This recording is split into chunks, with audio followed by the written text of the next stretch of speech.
High friends, welcome to back to my channel সোনাইবি lifestyle. তোমরা সবাই কেমন আছো? আশা করি সবাই ভালো আছো, আর আমিও আছি আগের থেকে অনেকটা ভালো।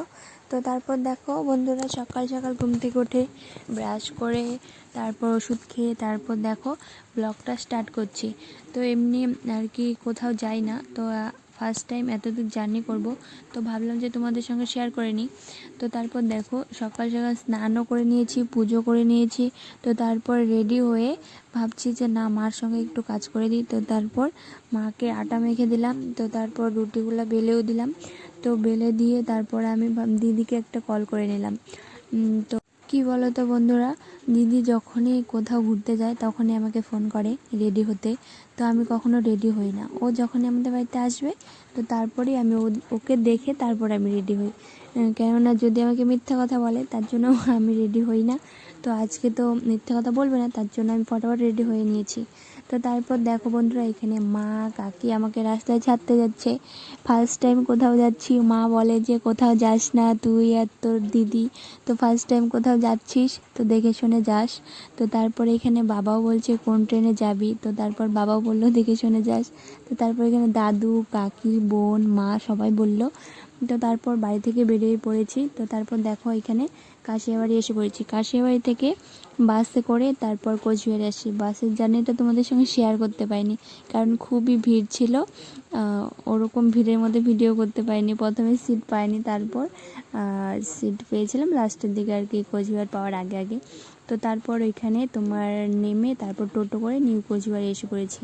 তো তারপর এখানে বাইরে খুবই রৌদ্র ছিল, বসার মতো কোনো জায়গা ছিল না, 1 ঘন্টা বসে থাকতে হবে। তো তার জন্য ওই ঘরটাতে বসেছিলাম। তো তারপর দেখো বন্ধুরা, এখানে ট্রেনের টাইমও হয়ে গেছে। তো তারপর দেখতে দেখতে তারপর দেখো ট্রেনও ঢুকে পড়েছে। তো তারপর দেখো এখানে মাম্মাম কোলে কোলে চড়ে গেছে।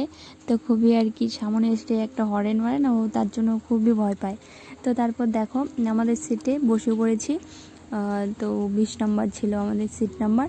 তো তারপর দেখো এখানে বসে আমার তো খুবই খিদে পেয়েছিল। তারপর দেখো এখানে ওরা খাচ্ছে, তো তারপর আমিও একটু খেয়ে নিলাম। তো মাম্মা এখানে হাই করে দিল। তো তারপর দেখো খেয়ে দিয়ে তারপর দেখো এখানে তিস্তা নদীতে এসে পড়েছি। তিস্তা ব্রিজ, তো জলগুলো খুবই সুন্দর ছিল, ঘোলা আর কি, কাদা কাদা জল ছিল। ওই দিকটা আর কি কম ছিল জল, এদিকটা অনেকটা আর কি বেশি ছিল, স্রোতও খুবই ছিল। তো তারপর এটা তিস্তা নদী পার হয়ে আমার দিদি বাড়ি আছে। তো এখানে দিদিকে কল করে নিয়েছি। তো দিদি দেখো এসেও পড়েছে, 2 ভাগ্নিকে নিয়ে আর কি এসে পড়েছে দেখা করতে। তো তারপর ওটা বড় মনা, ওটা ছোটো মনা, তো ওদের সঙ্গে দেখা করে ওরা ওদের বাড়িতে চলে গেল। তো তারপর আমাদের মতো আমরা ট্রেনে বসে পড়েছি। তারপর আর ভিডিও করতে পারিনি।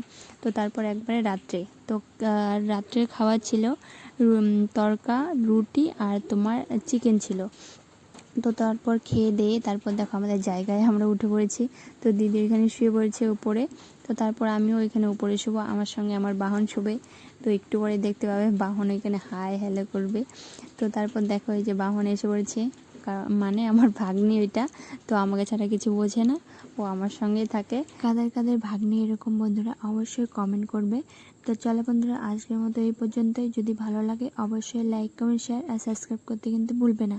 তো চলো বন্ধুরা, আজকে এই পর্যন্তই, টাটা বাই বাই। তো সবাইকে গুড নাইট।